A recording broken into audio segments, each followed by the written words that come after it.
हम उनका अभिवादन करते हैं।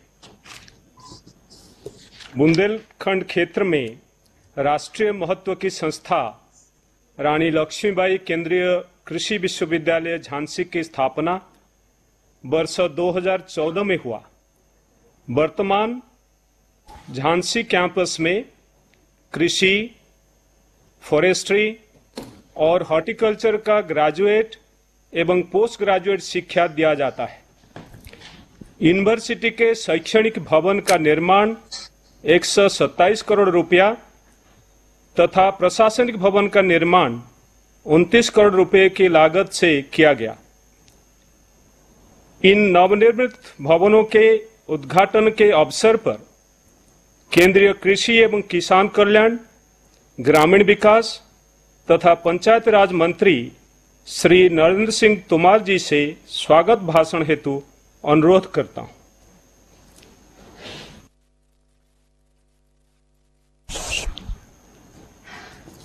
हम सबके लिए आज बहुत ही प्रसन्नता का क्षण है जब हमारे इस कार्यक्रम से माननीय प्रधानमंत्री नरेंद्र मोदी जी हम सबको मार्गदर्शन करने वाले हैं। इस अवसर पर उत्तर प्रदेश के माननीय मुख्यमंत्री श्री योगी आदित्यनाथ जी, हमारे झांसी क्षेत्र के सांसद श्रीमान अनुराग शर्मा जी, झांसी के स्थानीय विधायक जवाहर सिंह जी, राजीव सिंह जी, बिहारी लाल आर्य जी, Ravi Sharma ji, doctor Punjab Singh ji, doctor Mahapatra ji, doctor Sanjay Singh ji, doctor Arvind Kumar ji और इस कार्यक्रम से जुड़े देश भर के कृषि विश्वविद्यालयों के कुलपतिगण, वैज्ञानिक गण और उपस्थित महानुभाव, काफी लंबे समय से इस क्षण की प्रतीक्षा इस पूरे बुंदेलखंड अंचल को थी। आज वह क्षण आ गया है और रानी लक्ष्मीबाई केंद्रीय कृषि विश्वविद्यालय झांसी का लोकार्पण माननीय प्रधानमंत्री जी के कर कमलों से संपन्न होने जा रहा है। मैं इस अवसर पर सभी उपस्थित महानुभावों की ओर से, मंत्रालय की ओर से माननीय प्रधानमंत्री जी का हृदय से बहुत बहुत स्वागत करता हूं, बहुत बहुत अभिनंदन करता हूं। हम सबके लिए बहुत प्रसन्नता की बात है कि 2014 से पूरे देश को प्रधानमंत्री नरेंद्र मोदी जी का नेतृत्व प्राप्त है। यूं तो सरकारें आती जाती देश में रही हैं, लेकिन जो दूरदृष्टि और जो कार्य करने की क्षमता, सबका साथ सबका विकास और जो देशव्यापी असंतुलन था उसको संतुलित करने का जो प्रयत्न माननीय प्रधानमंत्री नरेंद्र मोदी जी की दृष्टि के परिणाम स्वरूप आज देश भर में हो रहा है, उसके सुखद परिणाम मिलने लगे हैं और आने वाले कल में हमारे देश को निश्चित रूप से मिलने वाले हैं। जहां तक कृषि शिक्षा का सवाल है, कृषि शिक्षा की दृष्टि से भी माननीय प्रधानमंत्री नरेंद्र मोदी जी के नेतृत्व में जो हमारा डॉक्टर राजेंद्र प्रसाद कृषि विश्वविद्यालय था, उसको सेंट्रल यूनिवर्सिटी बनाकर उस क्षेत्र में शिक्षा की गुणवत्ता बढ़े, इस दृष्टि से एक सफलतम प्रयत्न किया गया। उसी श्रृंखला में 2014 में माननीय नरेंद्र मोदी जी के नेतृत्व में ये झांसी केंद्रीय विश्वविद्यालय का काम प्रारंभ हुआ और आज इसके लोकार्पण का अवसर हम सबके मध्य है। इस विश्वविद्यालय में 3 महाविद्यालय हैं और 22 राज्यों के छात्र यहाँ पर अध्ययन करते हैं। इसके साथ ही जब यह यूनिवर्सिटी पूरी तरह संचालित होने लगेगी तो देश भर को तो इसका लाभ मिलेगा ही, लेकिन हम सब इस बात को जानते हैं कि उत्तर प्रदेश और मध्य प्रदेश का जो बुंदेलखंड का हिस्सा है वो काफ़ी पिछड़ा हुआ है। पठारी क्षेत्र है, खेती की दृष्टि से भी वर्षा आधारित है, लेकिन वहाँ जैविक खेती की बड़ी संभावनाएं हैं और उस पर निश्चित रूप से मंत्रालय भी काम कर रहा है, राज्य सरकार भी काम कर रही है। तो बुंदेलखंड के क्षेत्र में इस विश्वविद्यालय का निश्चित रूप से बहुत ही लाभ मिलने वाला है। रिसर्च की दृष्टि से भी अगर हम देखें तो हमारा पूसा संस्थान तो था ही, लेकिन नरेंद्र मोदी जी के नेतृत्व में और उनकी दूरदृष्टि के परिणाम स्वरूप झारखंड और आसाम में IARI की स्थापना की गई। वो संस्थान भी अपनी जगह काम करना प्रारंभ कर दिए हैं और उनका लाभ भी देश को मिलने वाला है। अरुणाचल हो, मेघालय हो, मिजोरम हो, सिक्किम हो, नागालैंड हो, इम्फाल हो, सब क्षेत्रों में कृषि महाविद्यालय खुलें, कृषि का क्षेत्र अग्रणी भूमिका में आवे और ये पूरा का पूरा पूर्वोत्तर क्षेत्र भी विकास की दौड़ में एकदम देश के साथ दौड़ सके। इस दृष्टि से कृषि शिक्षा के क्षेत्र में नए आयाम माननीय प्रधानमंत्री जी के नेतृत्व में जुड़े हैं। PhD के जो छात्र थे उनको 15,000 रुपये स्कॉलरशिप दी जाती थी, अब उनको 31,000 रुपया स्कॉलरशिप दी जाती है। इससे निश्चित रूप से इन छात्रों को भी काफ़ी फायदा हुआ है। जहाँ तक किसानी के क्षेत्र में अगर हम देखेंगे तो माननीय प्रधानमंत्री जी ने हम सब लोगों को यह लक्ष्य दिया है कि 2022 तक किसान की आमदनी दोगुनी होनी चाहिए। इस दिशा में केंद्र सरकार राज्य सरकारों के साथ मिलकर बहुत अच्छे से काम कर रही है और इसके सद परिणाम आने लगे हैं। रबी की फसल भी इस बार किसान के परिश्रम के परिणाम स्वरूप और प्रधानमंत्री नरेंद्र मोदी जी की किसान हितैषी नीतियां, लॉकडाउन के अवसर पर भी किसान ने बम्पर पैदावार की, उपार्जन हुआ, ग्रीष्म ऋतु की फसलें अधिक बोई गई और खरीफ की फसल को भी अगर हम देखेंगे तो गत वर्ष की तुलना में 13 लाख हेक्टेयर अधिक बुआई इस बार हुई है। PM किसान योजना के अंतर्गत प्रधानमंत्री जी के द्वारा 10 करोड़ किसानों को 92,000 करोड़ रुपया अभी तक उनके खाते में ट्रांसफर किया जा चुका है। इससे किसानों की आय बढ़ी है और आय में निश्चित रूप से सहायता हुई है। कृषि के क्षेत्र में आमूलचूल परिवर्तन आए। इस दृष्टि से 10,000 FPO बनाने का मामला हो, 2.5 करोड़ किसानों को KCC उपलब्ध कराने का मामला हो, 1 लाख करोड़ का कृषि अवसंरचना कोष की स्थापना का मामला हो और नए कानून बनाने का मामला हो, इन सब कार्यक्रम और इन सब परिवर्तनों के परिणाम स्वरूप कृषि के क्षेत्र में एक नई क्रांति का सूत्रपात माननीय प्रधानमंत्री जी के नेतृत्व में हो रहा है।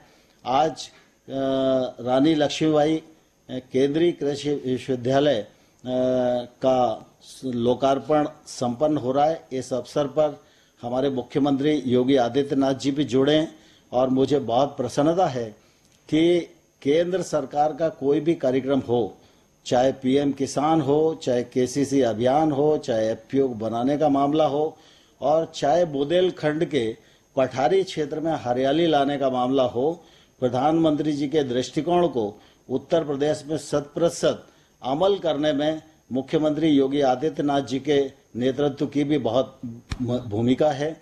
मैं उनका भी इस अवसर पर अभिवादन करता हूं और आप सब लोगों की ओर से माननीय प्रधानमंत्री जी का हृदय से बहुत बहुत स्वागत है, बहुत बहुत अभिनंदन है। धन्यवाद। धन्यवाद महोदय। अब उत्तर प्रदेश के मुख्यमंत्री श्री योगी आदित्यनाथ जी से संबोधन हेतु आग्रह है। आदरणीय प्रधानमंत्री जी, केंद्रीय कृषि मंत्री माननीय नरेंद्र सिंह तोमर जी,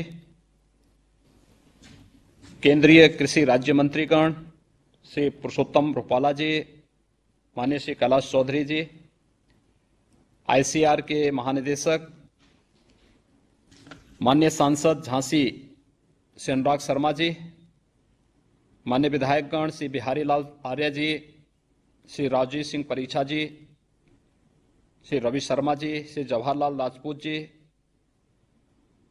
MLC श्रीमती रमा निरंजन जी, मेयर झांसी श्री रामतीरथ सिंघल जी,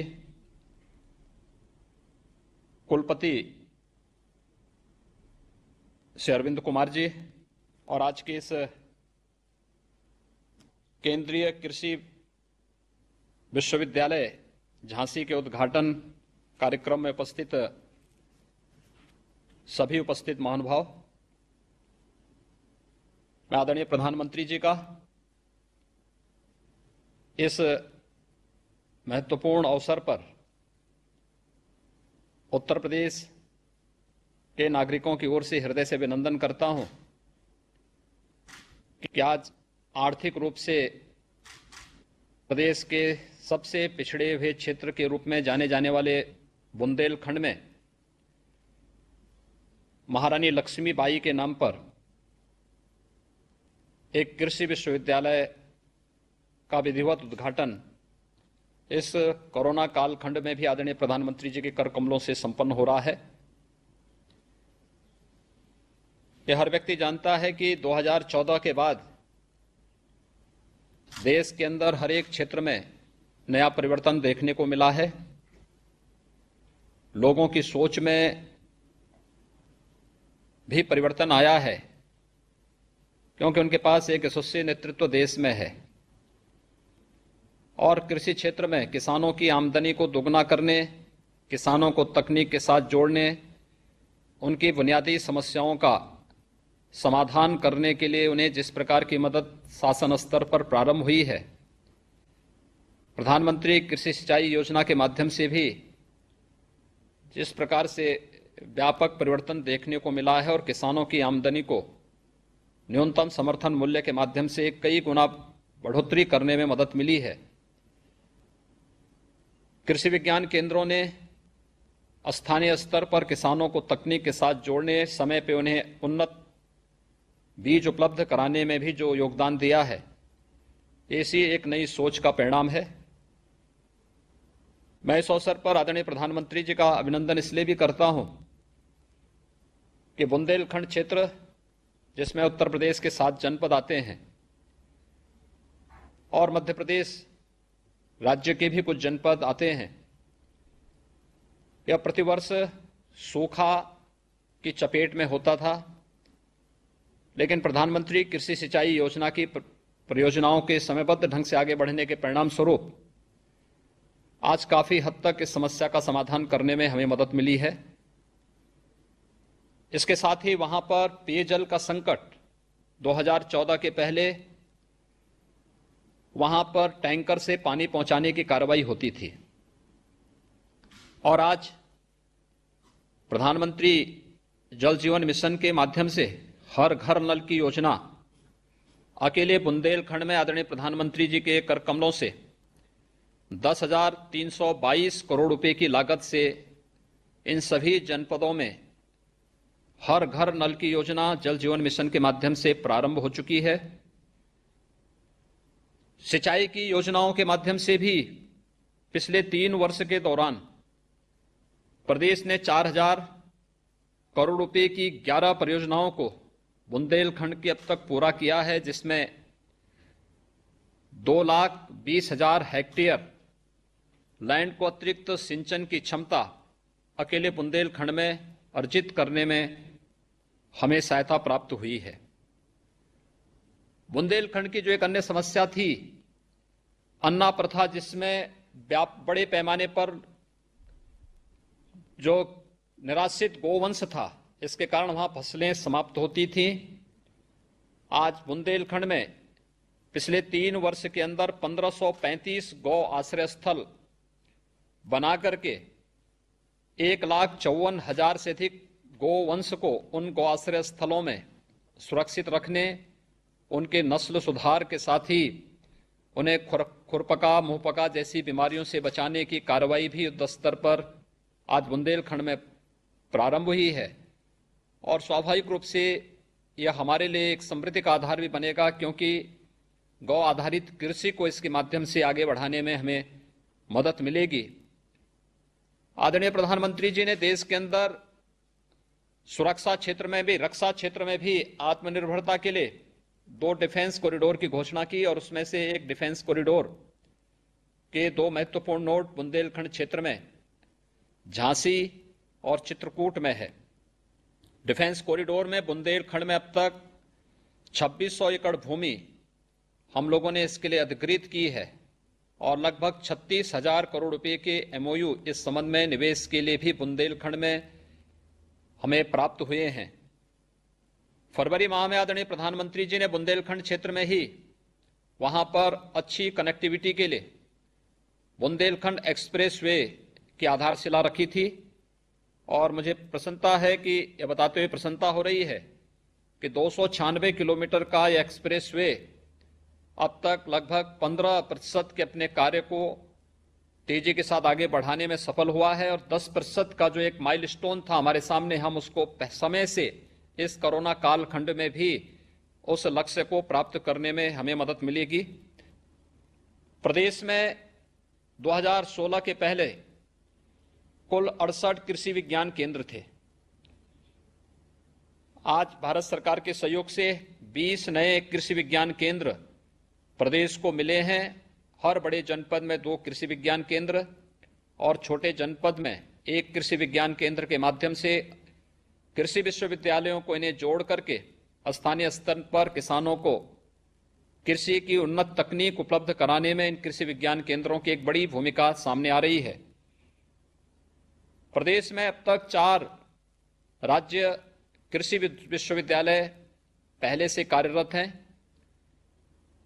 केंद्रीय कृषि विश्वविद्यालय महारानी लक्ष्मीबाई के नाम पर झांसी में बनने से बुंदेलखंड के दोनों कमिश्नरी में,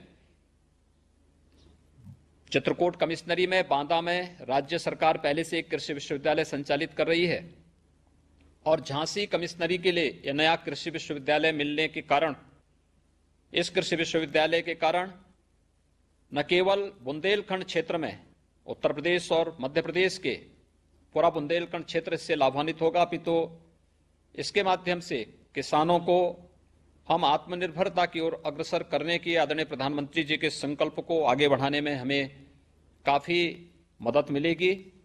आज कोरोना कालखंड में वर्चुअल उद्घाटन के माध्यम से आदरणीय प्रधानमंत्री जी का मार्गदर्शन कृषि वैज्ञानिकों को, कृषि से जुड़े हुए छात्रों को और बुंदेलखंड वासियों को प्राप्त हो रहा है। मैं इस अवसर पर एक बार फिर से इस अवसर पर आदरणीय प्रधानमंत्री जी का हृदय से अभिनंदन करता हूं और इस बात के लिए विश्वास दिलाता हूं कि उत्तर प्रदेश आत्मनिर्भर भारत की उनकी संकल्पना में पूरी प्रतिबद्धता के साथ बढ़कर के कार्य करेगा। इस कार्यक्रम को आयोजित करने के लिए केंद्रीय कृषि मंत्री जी का, ICAR के सभी पदाधिकारियों का और रानी लक्ष्मीबाई केंद्रीय कृषि विश्वविद्यालय झांसी के कुलपति जी और उनके पूरे विश्वविद्यालय परिवार को हृदय से बधाई देते हुए उन सब के प्रति भी हृदय से धन्यवाद ज्ञापित करता हूं। धन्यवाद। धन्यवाद महोदय। मैं माननीय प्रधानमंत्री जी से आग्रह करता हूं कि कृपया रानी लक्ष्मीबाई केंद्रीय कृषि विश्वविद्यालय झांसी के शैक्षणिक एवं प्रशासनिक भवनों का उद्घाटन करने की कृपा करें। खड़े होना पड़ेगा।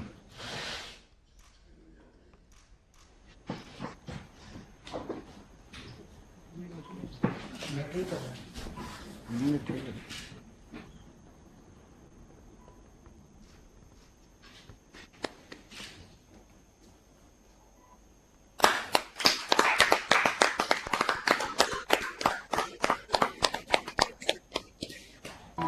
रानी लक्ष्मीबाई केंद्रीय कृषि विश्वविद्यालय की स्थापना वर्ष 2014 में संसद द्वारा पारित अधिनियम के अंतर्गत राष्ट्रीय महत्व के संस्था के रूप में वीरांगना रानी लक्ष्मीबाई के नाम से प्रसिद्ध झांसी में हुई।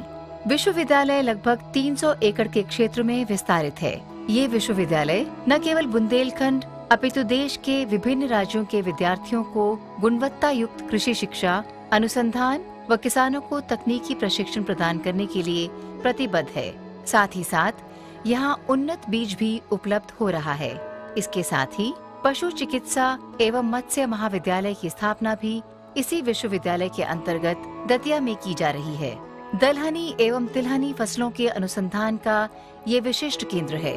और यहाँ दक्षता युक्त शिक्षा भी दी जा रही है। इस विश्वविद्यालय के 2 नवनिर्मित शैक्षणिक एवं प्रशासनिक भवनों का निर्माण कार्य नवंबर 2017 से प्रारंभ होकर लगभग 2 वर्षों की अवधि में ही NBCC द्वारा पूर्ण कर लिया गया।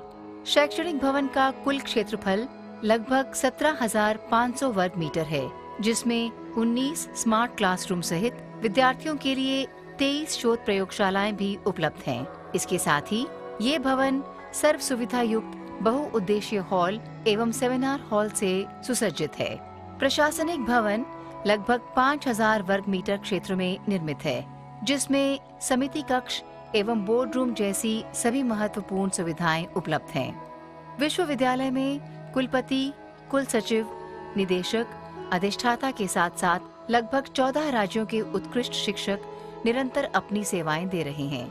इन भवनों में ऊर्जा दक्षता के सभी मानकों को समाहित किया गया है, जिसमें सौर ऊर्जा पैनल, LED लाइट, वर्षा जल संचयन, तकनीकी एवं प्राकृतिक संसाधनों का प्रयोग किया गया है, जो इस विश्वविद्यालय को प्राकृतिक स्वरूप देते हैं। माननीय प्रधानमंत्री श्री नरेंद्र मोदी जी के कुशल नेतृत्व में जारी नई शिक्षा नीति से कृषि शिक्षा के क्षेत्र में भी युवाओं का कौशल विकास होगा और स्वरोजगार के अनेकानेक अवसर प्राप्त होंगे। आज इस विशिष्ट विश्वविद्यालय को माननीय प्रधानमंत्री राष्ट्र को समर्पित कर रहे हैं, जिससे हम सभी गौरवान्वित अनुभव कर रहे हैं।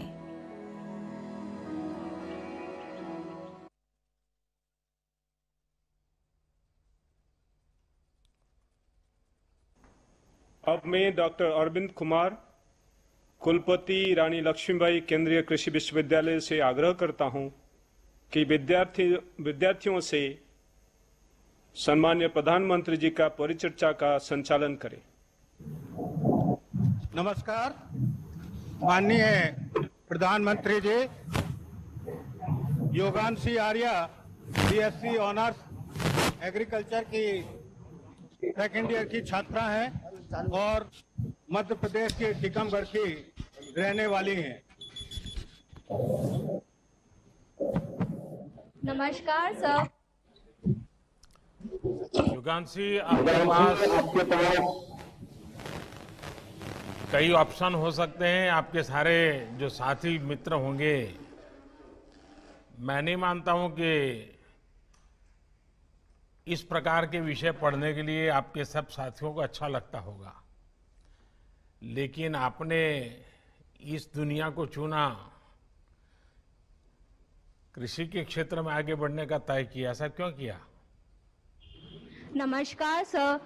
कृषि स्नातक शिक्षा में हमें बहुत सारे विषय पढ़ने को मिलते हैं और व्यवहारिक ज्ञान मिलता है जो हमारे जीवन से जुड़े हैं। मेरा झुकाव शुरू से ही कृषि की ओर रहा है, इसलिए मैंने BSc कृषि में प्रवेश लिया। मैं आगे कृषि से डिग्री करने के बाद फसलों की उत्पादकता को बढ़ाने के लिए तथा खेती की लागत कम करने के लिए कार्य करना चाहूंगी, जिससे किसानों की आमदनी बढ़ाई जा सके।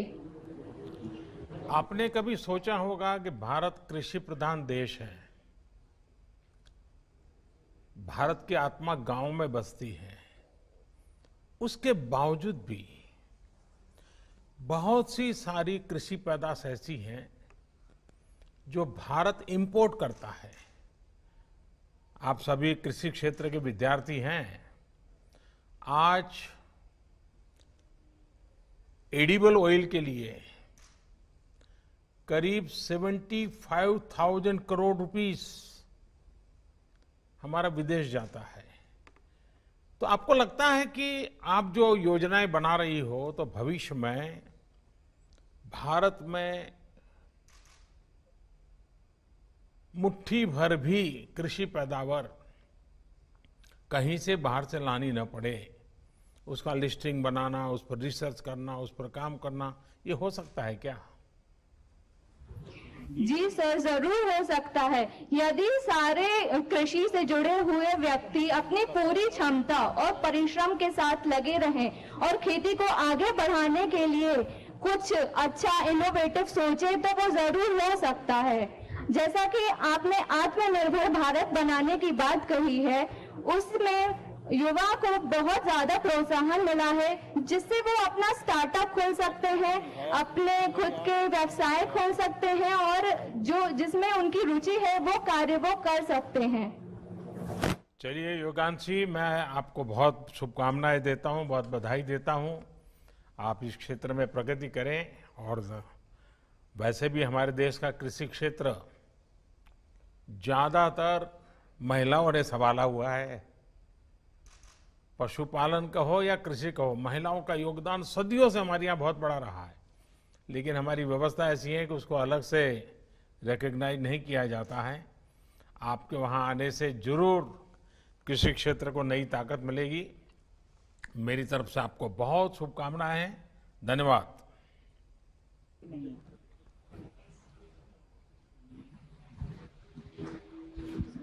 नरेंद्र सेन 23 साल के नरेंद्र बीएससी ऑनर्स हॉर्टिकल्चर के चौथे वर्ष के विद्यार्थी हैं।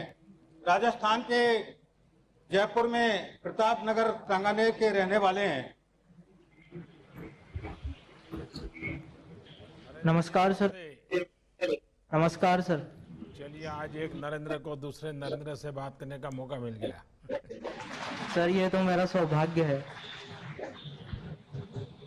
अच्छा नरेंद्र जी, बताइए, आप तो जयपुर के रहने वाले और इधर बुंदेलखंड में आकर के बैठे हो और हॉर्टिकल्चर के लिए पढ़ रहे हो, और बुंदेलखंड तो पानी के अभाव के कारण जाने जाने वाला इलाका है। आपको आपका राजस्थान, आपका जयपुर और ये क्या क्या महसूस कर रहे हैं आप? जयपुर के आसपास का क्षेत्र प्रोटेक्टेड कल्टीवेशन की ज्यादा वहाँ पर ये इस्तेमाल होता है, जबकि यहाँ पर अभी इतना प्रयोग नहीं है, परंपरागत खेती ही होती है इधर। और राजस्थान में मसालों की ज्यादा खेती होती है, जबकि बुंदेलखंड तिलहन और दलहन का प्रमुख क्षेत्र है सर। आपको क्या लगता है कि आप जब ये हॉर्टिकल्चर में जा रहे हैं, अब फल तो सीजनल होते हैं और इनको लंबे समय तक स्टोरेज करना भी बहुत मुश्किल होता है। फल सब्जी की प्रोसेसिंग और वैल्यू एडिशन, इससे जुड़े सेक्टर में आप पढ़ाई कर रहे हैं, तो आपको क्या लगता है आप क्या कंट्रीब्यूट कर पाएंगे, क्या बदलाव ला सकते हैं? सर हमने हमारी पढ़ाई के दौरान फलों और सब्जियों की प्रोसेसिंग से संबंधित विभिन्न विधियां बहुत विस्तार से पढ़ी हैं और अपने विश्वविद्यालय और उद्योगों से जुड़कर प्रायोगिक शिक्षा भी प्राप्त करी है। और स्टूडेंट रेडी कार्यक्रम के तहत हमने व्यावसायिक शिक्षा भी प्राप्त करी है, जिसके साथ ही हम स्टार्टअप शुरू करके आत्मनिर्भर भारत के निर्माण में अपना योगदान दे सकते हैं। आपके यहाँ कभी चर्चा हुई क्या, जैसे हमारे देश में इन दिनों ड्रैगन फ्रूट यानी बड़े बड़े घरों में, बड़ी बड़ी होटल में आमतौर पर डाइनिंग टेबल पर देखा जाता है, फल खाया जाता है। पिछले दिनों हमारे कच्छ के किसानों ने रेगिस्तान में ड्रैगन फ्रूट की खेती करके एक बहुत बड़ा कमाल किया है, और मैंने तो टेस्ट किया है, बहुत ही मैंने आज तक जितने ड्रैगन फ्रूट खाए हैं उसमें मुझे कच्छ से जो बनाए किसानों ने मेहनत करके तैयार किया है, सचमुच में क्वालिटेटिवली बहुत बड़ा फर्क नजर आ रहा है, अच्छा लग रहा है। आपको लगता है कि ऐसे कुछ चीजें हैं जो भारत बाहर से न लाए, हमें यहाँ उत्पादन करने के लिए हम प्रेरित कर सकते हैं? जी सर बिल्कुल, अगर हम सब साथ सारे विश्वविद्यालय साथ मिलकर अगर प्रयास करें तो ये बिल्कुल संभव है सर। चलिए, आप बहुत आशावादी हैं नरेंद्र जी, मेरी आपको बहुत शुभकामनाएं हैं। धन्यवाद सर।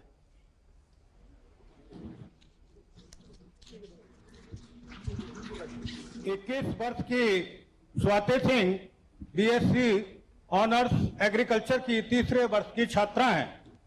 स्वाति झांसी की रहने वाली हैं। झांसी नमस्ते। नमस्कार सर। आप तो झांसी की हैं, इसलिए आपको तो बाहर पढ़ने के लिए जाना, बाहर के विद्यार्थियों से, तो ये जो बाहर के लोग रहते हैं उनका तो कोशिश रहती होगी कि स्वाति उनको सबको अपने घर ले जाए, अपने घर का खाना खिलाए, ऐसा होता है क्या? जी सर, होता है, कई बार होता है ऐसा तो। अच्छा, आप कहीं हो आई क्या? अपनी इन सहेलियां जो यहाँ पढ़ने में साथ मिली हैं, जो दोस्त मिले हैं, तो उनके गांव कभी हो आई क्या? सर उनके गांव तो नहीं, बट हाँ कई जगह हम घूमे हैं अपने ऑल इंडिया एग्रीकल्चर टूर पे। अच्छा स्वाति, बुंदेलखंड तो सचमुच में, क्योंकि मैं उस इलाके में मेरा आना जाना रहा है, पानी के अभाव में बड़ी कठिनाइयों वाला क्षेत्र है। फिर भी आपने एक कृषि क्षेत्र में जाने के लिए क्यों पढ़ाई करने का सोचा? सर मेरे पिता अपर नगर आयुक्त हैं और उन्होंने अपनी पढ़ाई, अपनी शिक्षा कृषि के क्षेत्र से ही ली है। तो उन्हीं से मुझे प्रेरणा मिली कि मैं कृषि को ही और जानूं। प्रेरणा मिली कि पिताजी का दबाव था? नहीं, प्रेरणा मिली। अच्छा। जी सर। और मैं आगे चलकर प्रशासनिक सेवा में जाना चाहती हूँ ताकि मैं कृषि एवं किसान कल्याण के लिए कार्य कर सकूं। चलिए, तो आप भी अपने पिताजी की तरह सरकार में जाकर के एग्रीकल्चर में ही काम करना चाहती है। देखिए, जहाँ पानी कम होता है वहाँ micro irrigation, drip irrigation, sprinkler, क्या हम किसानों को इस विषय में जागरूक कर सकते हैं क्या? किसान इन चीज़ों को स्वीकार कर सकते हैं क्या? आप तो खुद किसान परिवार से हैं, पिताजी किसानी में पढ़े हुए हैं, बुंदेलखंड में पानी की चिंता को आप वाकिफ हैं। क्या लगता है, लोगों का मन बन रहा है? यहाँ पर माइक्रो इरिगेशन जैसे ड्रिप इरिगेशन एवं स्प्रिंकलर इरिगेशन के मॉडल तैयार करे गए हैं। हमें इसके बारे में भी पढ़ाया गया है, इसके महत्वता के बारे में भी बताया गया है। और इस वर्ष मैं रावे के अंतर्गत सभी किसानों को जागरूक करने की कोशिश जरूर करूंगी। आप किसानों को कैसे समझाते हो कि फ्लड इरिगेशन, ये पानी, किसान का स्वभाव है, खेत पानी से लबालब भरा हुआ हो, सारी फसल पानी में डूबी हुई, तब उसको लगता है कि हाँ अब कुछ पानी है, उसमें से उसको ड्रिप इरिगेशन में लेकर जाना, जहाँ ऊपर तो सूखा दिखता हो, नीचे से गीला होता हो और फिर फसल होती हो, उसकी इस मानसिकता को कैसे बदल सकते हैं? सर जब वो खुद हमारी यूनिवर्सिटी में ट्रेनिंग अटेंड करते हैं और जब वो खुद डेमोन्स्ट्रेशन प्लॉट्स में देखते हैं कि किस तरह से इतने कम पानी में भी कितनी अच्छी लागत मिल रही है, तो तब वो ये बात को समझ पाते हैं अच्छे से। देखिए, आज इस कार्यक्रम में मुझे बताया गया कि करीब 50-55 हज़ार लोग रजिस्ट्री करा करके ऑनलाइन है। इतनी सारे लोग हैं, तो मैं अपनी बात करने का तरीका बताता हूँ। मैं जब गुजरात में था, वहाँ भी पानी का बहुत कष्ट रहता है, तो मैं लोगों को समझाता था कि ड्रिप इरिगेशन कैसे।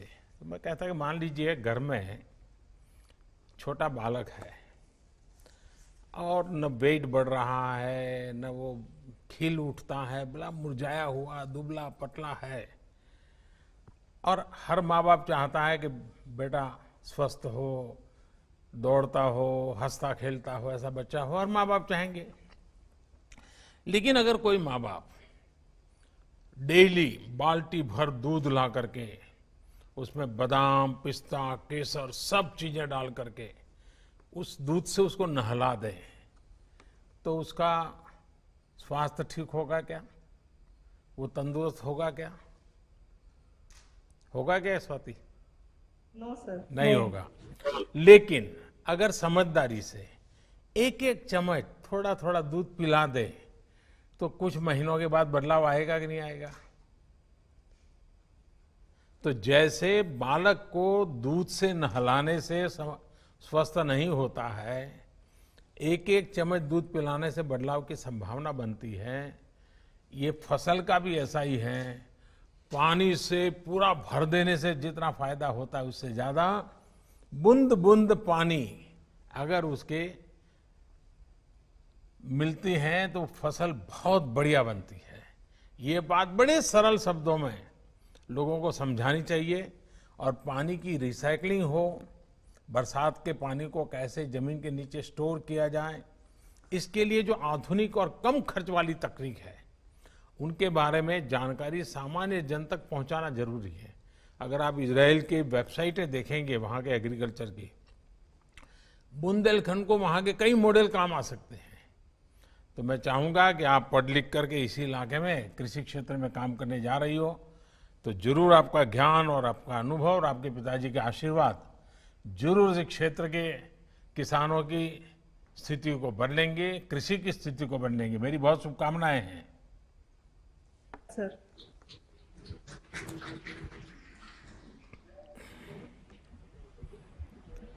22 वर्ष के मयंक जैन बीएससी ऑनर्स वानिकी चौथे वर्ष के छात्र हैं और मध्य प्रदेश छतरपुर के रहने वाले हैं।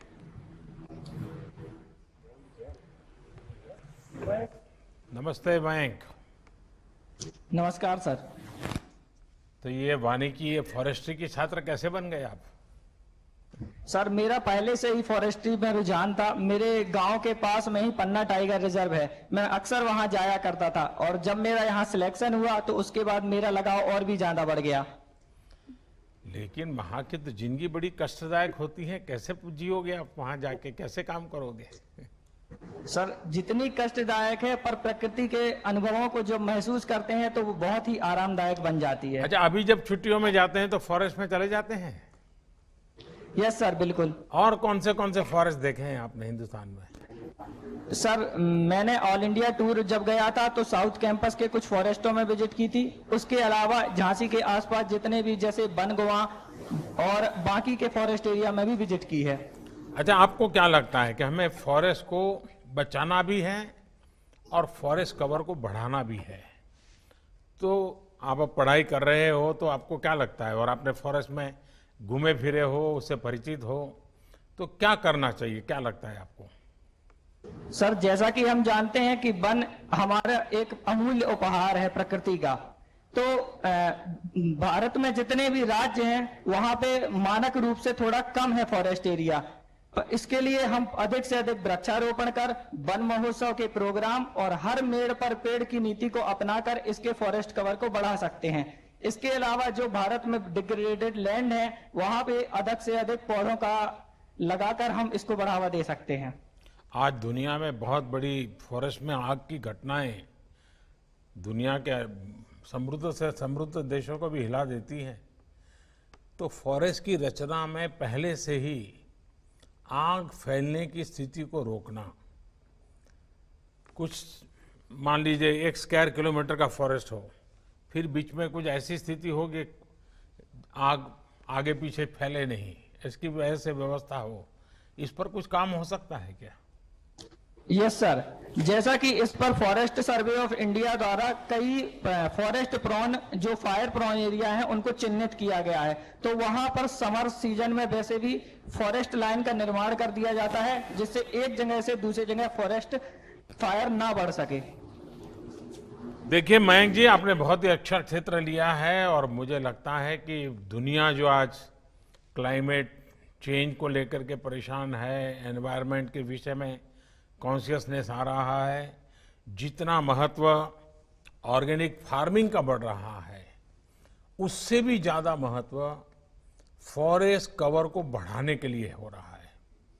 बीते 5-6 सालों में भारत में फॉरेस्ट कवर का बहुत विस्तार हुआ है। इसी तरह बायोडायवर्सिटी के क्षेत्र में भी, चाहे वो टाइगर्स की आबादी हो, हाथियों की आबादी हो, भारत ने बहुत अच्छा प्रदर्शन किया और दुनिया उसको नोटिस भी कर रही है। और आपने देखा होगा इस बार मैंने 15 अगस्त को घोषित किया है डॉल्फिन को लेकर के, उसी प्रकार से मिशन लायन इसको भी शुरू कर रहे हैं, क्योंकि हमारी बायोडायवर्सिटी का भी संरक्षण भी हो और विस्तार भी हो और उसमें क्वालिटेटिवली भी लगातार बदलाव आता जाए, उसकी व्यवस्थाओं में भी बदलाव आए, उस दिशा में काम कर रहे हैं। मयंक जी, आपने ऐसा क्षेत्र चुना है जिसका बहुत उज्जवल भविष्य है, मैं आपको बता के रखता हूं। आज भले लोग न मानते हो, लेकिन आने वाले दिनों में इस क्षेत्र का महत्व बहुत बढ़ने वाला है। मेरी आपको बहुत शुभकामनाएं हैं। धन्यवाद। Thank you sir.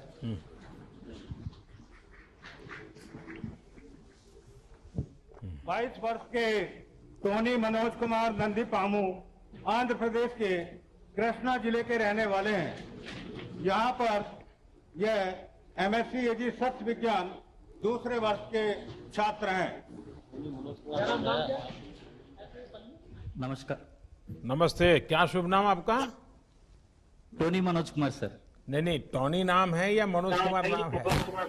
सर मेरा पहला नाम टोनी है सर, टोनी। आप टोनी गारू है? Yes sir. ये आपने लोगों के यहाँ सिखाया कि नहीं सिखाया झांसी में कि गारू क्या होता है? सिखाते हैं सर। आज इस मौके में आपको बताना चाहता हूँ, आज राष्ट्रीय तेलुगु भाषा दिवस है सर। इसकी दौर पर आपको तेलुगु में बोलना चाहता हूँ। जरूर बोलिए, मुझे अच्छा लगेगा। गौरवनीय प्रधानमंत्री गारू नमस्कारम सर। नमस्कारम। नमस्कारम।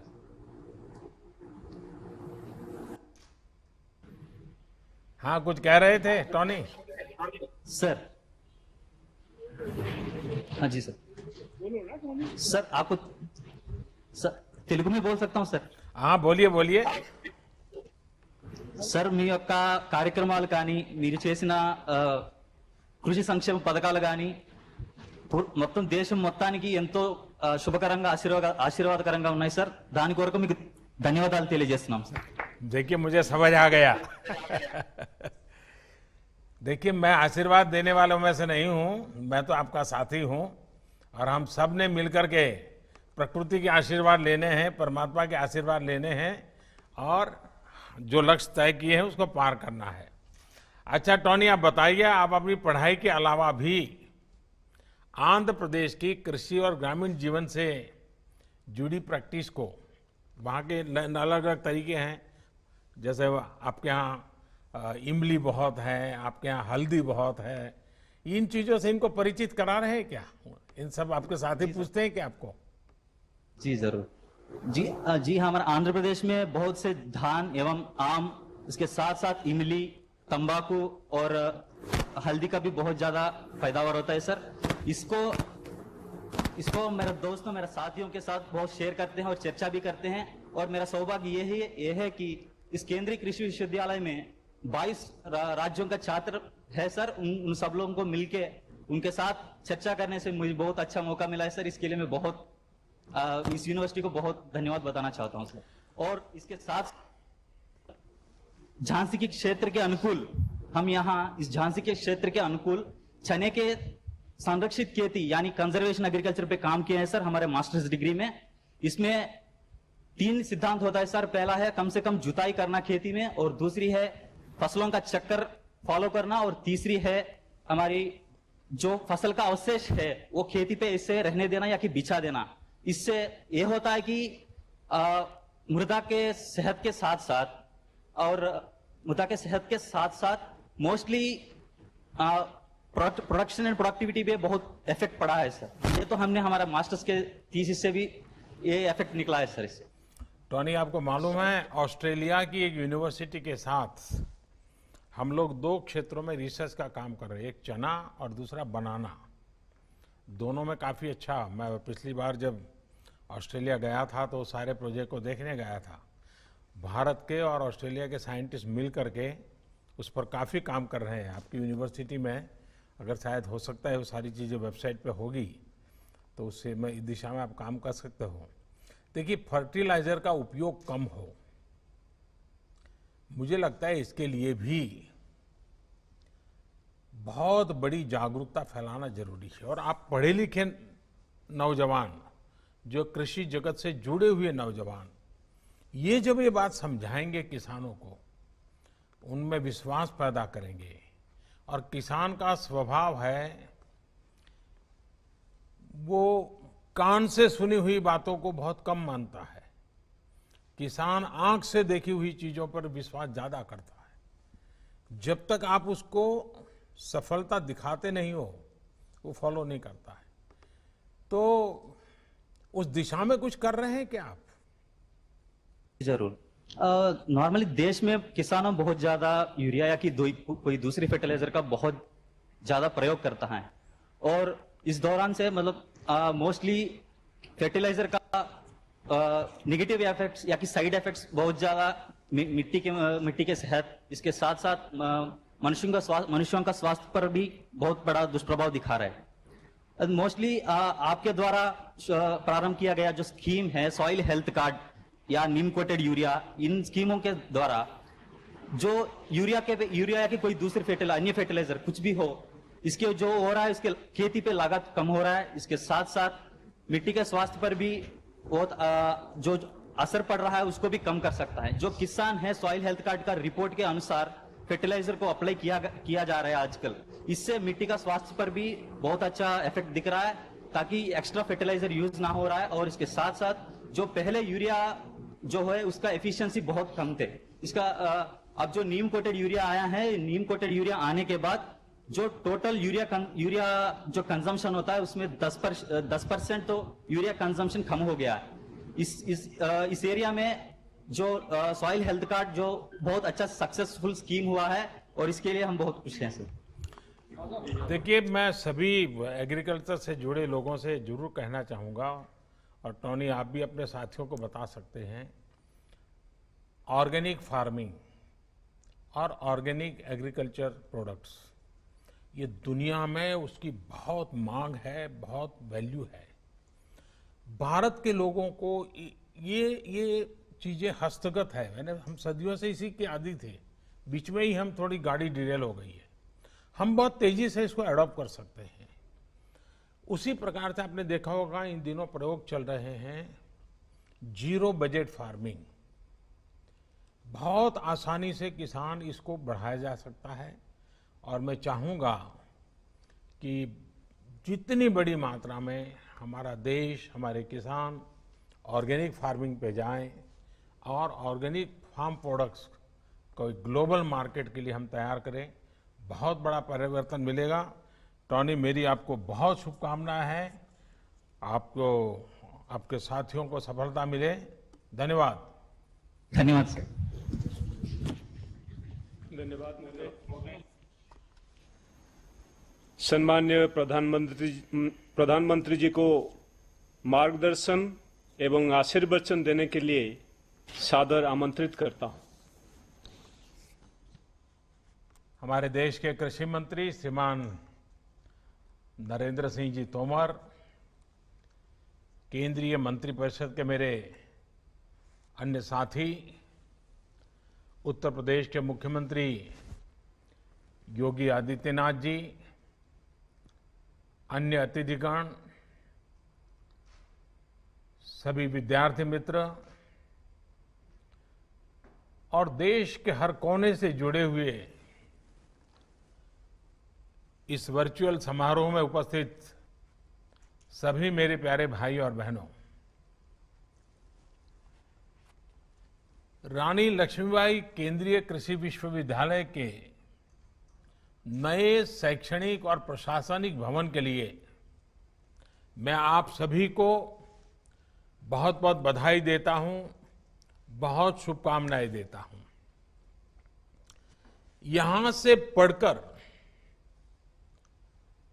बहुत कुछ सीख करके निकलने वाली युवा साथी देश के कृषि क्षेत्र को सशक्त करने का काम करेंगे। छात्र छात्राओं की तैयारियां, उनका उत्साह, और अभी जो संवाद हो रहा था और जो मेरी आप लोगों से बात करने का मुझे मौका मिला, मैं वो उत्साह, उमंग, विश्वास मैं अनुभव कर रहा था, ये दिखाई दिया। मुझे विश्वास है कि इस नए भवन के बनने से अनेक नई सुविधाएं मिलेगी। इन सुविधाओं से स्टूडेंट को और ज्यादा काम करने की प्रेरणा मिलेगी, और ज्यादा प्रोत्साहन मिलेगा। साथियों, कभी रानी लक्ष्मीबाई ने बुंदेलखंड की धरती पर गर्जना की थी, मैं मेरी झांसी नहीं दूंगी। हम सबको ये वाक्य बराबर याद है, मैं मेरी झांसी नहीं दूंगी। आज एक नई गर्जना की आवश्यकता है, और इसी झांसी से, इसी बुंदेलखंड की धरती से आवश्यकता है। मेरी झांसी, मेरा बुंदेलखंड आत्मनिर्भर भारत अभियान को सफल बनाने के लिए पूरी ताकत लगा देगा, एक नया अध्याय लिखेगा। इसमें बहुत बड़ी भूमिका कृषि की हैं, एग्रीकल्चर की हैं। जब हम कृषि में आत्मनिर्भरता की बात करते हैं तो ये सिर्फ खाद्यान्न तक ही सीमित नहीं है, बल्कि ये गांव की पूरी अर्थव्यवस्था की आत्मनिर्भरता की बात है।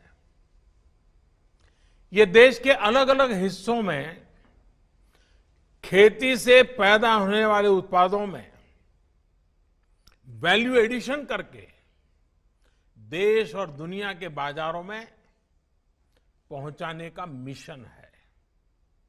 कृषि में आत्मनिर्भरता का लक्ष्य किसानों को एक उत्पादक के साथ ही उद्यमी बनाने का भी है।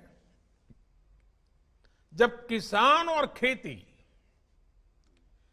उद्योग की भांति आगे बढ़ेगी तो बड़े स्तर पर गांव में और गांव के पास ही रोजगार और स्वरोजगार के अवसर तैयार होने वाले हैं। साथियों, इस समय और जब हम इस संकल्प के साथ ही हाल में कृषि से जुड़े ऐतिहासिक रिफॉर्म्स ये सरकार लगातार कर रही है, कई रिफॉर्म्स किए गए हैं। भारत में किसान को बंदिशों में जकड़ने वाली कानूनी व्यवस्थाएं, मंडी कानून जैसा और आवश्यक वस्तु कानून, इन सब में बहुत बड़ा सुधार किया गया है। इससे किसान अब बाकी उद्योगों की तरह पूरे देश में मंडियों से बाहर भी जहां उसको ज्यादा दाम मिलते हैं वहां अपनी उपज बेच सकेगा। इतना ही नहीं, गांव के पास उद्योगों के क्लस्टर बनाने की व्यापक योजना बनाई गई है। इन उद्योगों को बेहतर इंफ्रास्ट्रक्चर की सुविधा मिले, इसके लिए 1 लाख करोड़ रुपए का विशेष फंड बनाया गया है। इस फंड के माध्यम से हमारे कृषि उत्पादक संघ, हमारे एफपीओज अब भंडारण से जुड़ा आधुनिक इंफ्रास्ट्रक्चर भी तैयार कर पाएंगे और प्रोसेसिंग से जुड़े उद्योग भी लगा पाएंगे। इससे कृषि क्षेत्र में पढ़ाई करने वाले युवाओं और उनके सभी साथी, इन सबको नए अवसर मिलेंगे, नए स्टार्टअप्स के लिए रास्ते बनेंगे।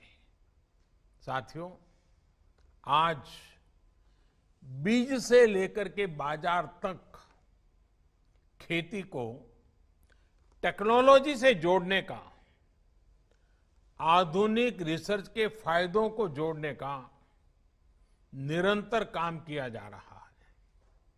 इसमें बहुत बड़ी भूमिका रिसर्च संस्थानों और कृषि विश्वविद्यालयों की भी है। 6 साल पहले की ही बात करें तो जहां देश में सिर्फ एक केंद्रीय कृषि विश्वविद्यालय था, आज 3 सेंट्रल एग्रीकल्चर यूनिवर्सिटीज देश में कार्यरत है। इसके अलावा 3 और राष्ट्रीय संस्थान, IARI झारखंड, IARI असम और बिहार के मोतिहारी में Mahatma Gandhi institute for integrated farming, इनकी भी स्थापना की जा रही है। ये रिसर्च संस्थान छात्र छात्राओं को नए मौके तो देंगे ही, स्थानीय किसानों तक टेक्नोलॉजी के लाभ पहुंचाने में भी, उनकी क्षमता बढ़ाने भी मदद करेंगे।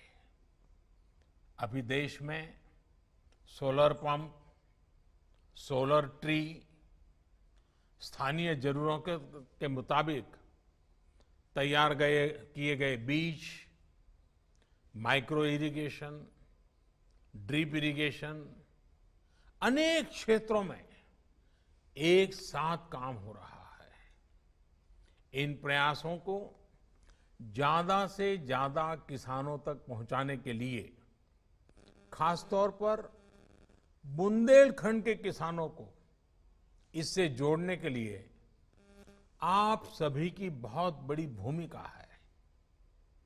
आधुनिक टेक्नोलॉजी का उपयोग कृषि और इससे जुड़ी चुनौतियों से निपटने में कैसे काम आ रहा है, हाल में इसका एक और उदाहरण देखने को मिला है। आपको याद होगा, यहां बुंदेलखंड में मई के महीने में टिड्डी दल का बहुत बड़ा हमला हुआ था। और पहले तो ये टिड्डी दल यानी अपने आप में खबर आती है जब टिड्डी दल आने वाला है तो रात रात किसान सो नहीं पाता है, सारी मेहनत मिनटों में तबाह कर देता है। कितने ही किसानों की फसल, सब्जियां बर्बाद होना बिल्कुल निर्धारित हो जाता है। मुझे बताया गया है कि बुंदेलखंड में करीब करीब 30 साल बाद टिड्डियों ने हमला किया, वरना पहले इस क्षेत्र में टिड्डियां नहीं आती थी। साथियों, सिर्फ उत्तर प्रदेश ही नहीं, देश के 10 से ज्यादा राज्य टिड्डी दल या लोकस्ट के हमले से प्रभावित हुए थे। जितनी तेजी से ये फैल रहा था, उस पर सामान्य तौर तरीकों, पारंपरिक माध्यमों से नियंत्रण पाना बहुत मुश्किल था। और जिस प्रकार से भारत ने ये टिड्डी दल से मुक्ति पाई है, इतने बड़े हमले को बहुत वैज्ञानिक तरीके से जिस प्रकार से संभाला है, अगर कोरोना जैसी और चीजें न होती तो शायद हिंदुस्तान के मीडिया में हफ्ते भर इसकी बहुत सकारात्मक चर्चा हुई होती। इतना बड़ा काम हुआ है। और ऐसे में टिड्डी दल के हमले से किसानों की फसलों को बचाने के लिए जो युद्ध स्तर पर काम किया गया, झांसी समेत अनेक शहरों में दर्जनों कंट्रोल रूम बनाए गए, किसानों तक पहले से जानकारी पहुंचे इसका इंतजाम किया गया। टिड्डियों को मारने और भगाने के लिए जो स्प्रे वाली स्पेशल मशीनें होती हैं, वो भी तब हमारे पास इतनी संख्या में नहीं थी, क्योंकि ये हमले ऐसे नहीं आते हैं।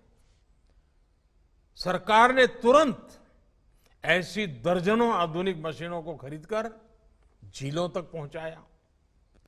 ट्रैक्टर हो, गाड़ियां हो, केमिकल हो, दवाइयां हो, ये सारे संसाधन लगा दिए ताकि किसानों को कम से कम नुकसान हो। इतना ही नहीं, ऊंचे पेड़ों को बचाने के लिए बड़े क्षेत्रों में एक साथ दवा का छिड़काव करने के लिए दर्जनों ड्रोन लगा दिए गए, हेलीकॉप्टर तक के दवाई छिड़काव किया गया। इन सारे प्रयासों के बाद ही भारत अपने किसानों का बहुत ज्यादा नुकसान होने से हम बचा पाए हैं, हम बचे हैं।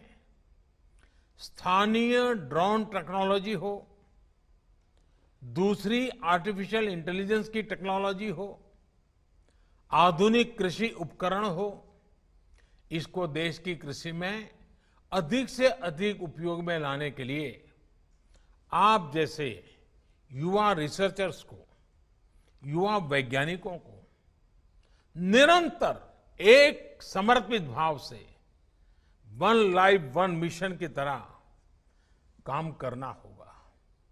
बीते 6 साल से ये निरंतर कोशिश की जा रही है कि रिसर्च का खेती से सीधा सरोकार हो, गांव के स्तर पर छोटे से छोटे किसान को भी साइंटिफिक एडवाइस उपलब्ध हो। अब कैंपस से लेकर फील्ड तक एक्सपर्ट के जानकारों के इस इकोसिस्टम को और प्रभावी बनाने के लिए काम किया जाना जरूरी है। इसमें आपके विश्वविद्यालय की भी बहुत बड़ी भूमिका है। साथियों, कृषि से जुड़ी शिक्षा को, उसकी प्रैक्टिकल एप्लीकेशन को स्कूल स्तर पर ले जाना भी आवश्यक है। प्रयास है कि गांव के स्तर पर मिडिल स्कूल लेवल पर ही कृषि के विषय को इंट्रोड्यूस किया जाए। इससे दो लाभ होंगे।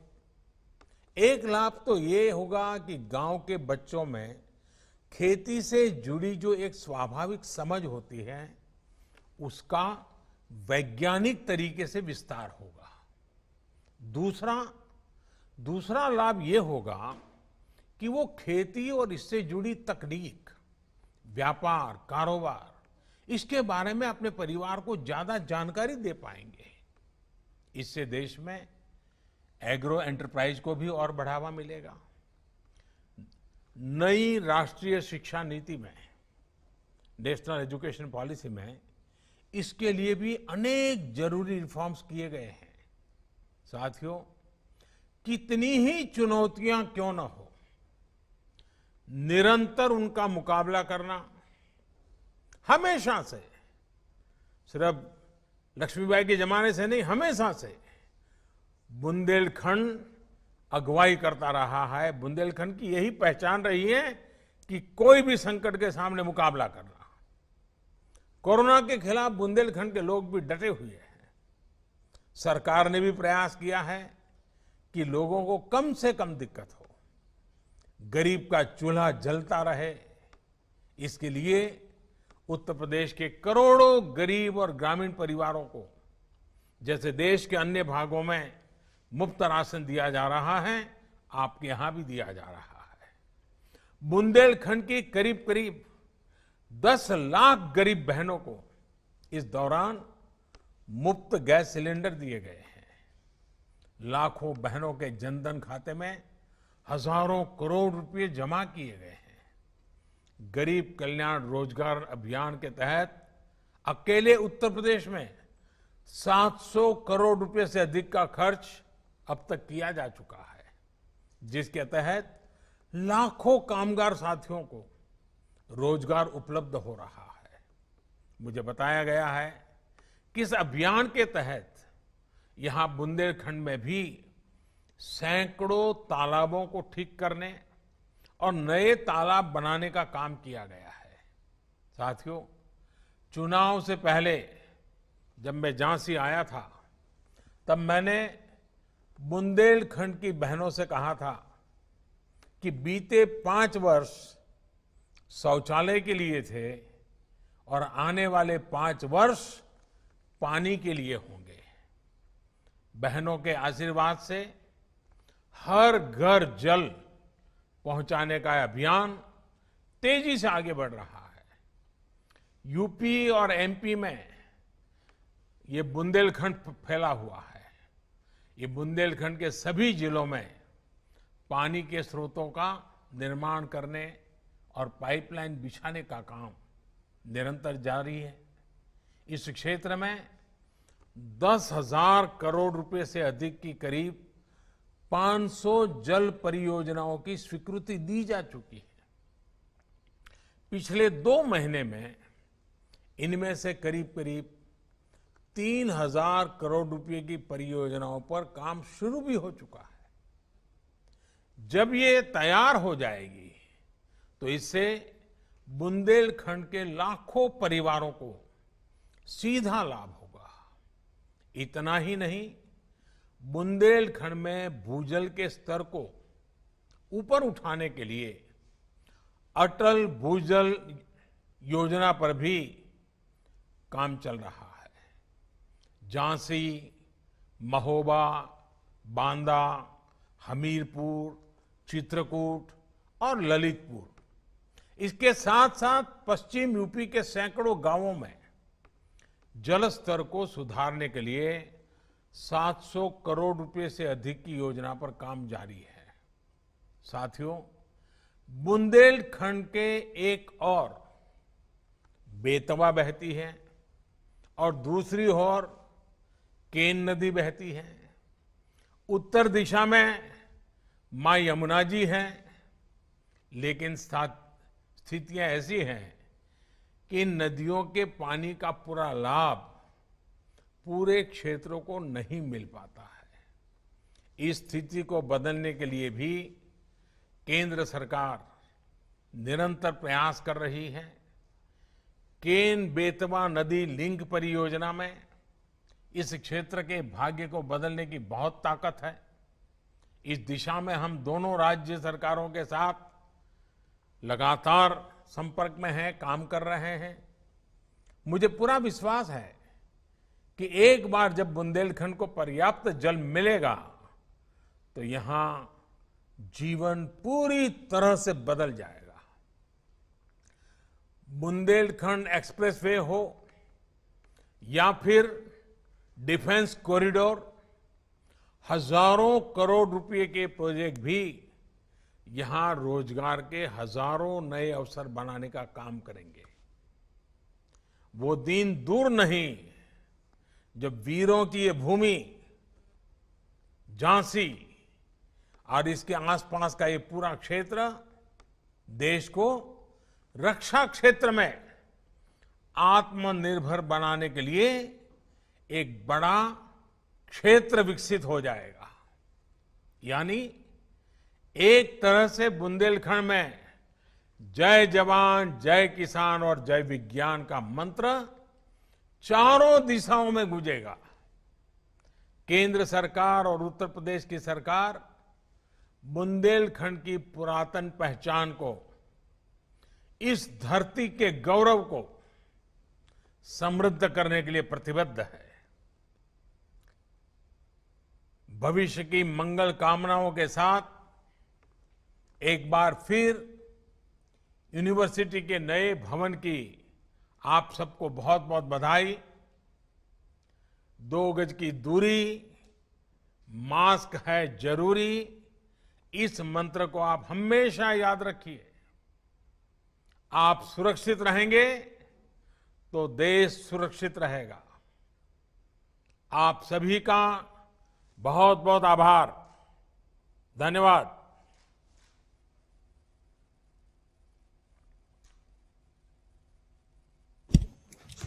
मैं माननीय प्रधानमंत्री जी का उनके मार्गदर्शन के लिए आभार प्रकट करता हूं।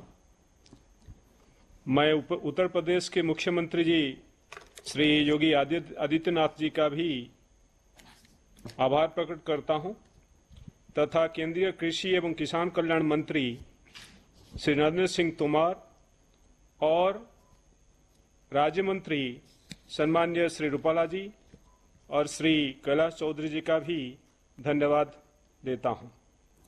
इस कार्यक्रम में शामिल हुए सभी महानुभावों, छात्र छात्राओं सबको हार्दिक धन्यवाद देता हूं। बहुत बहुत धन्यवाद।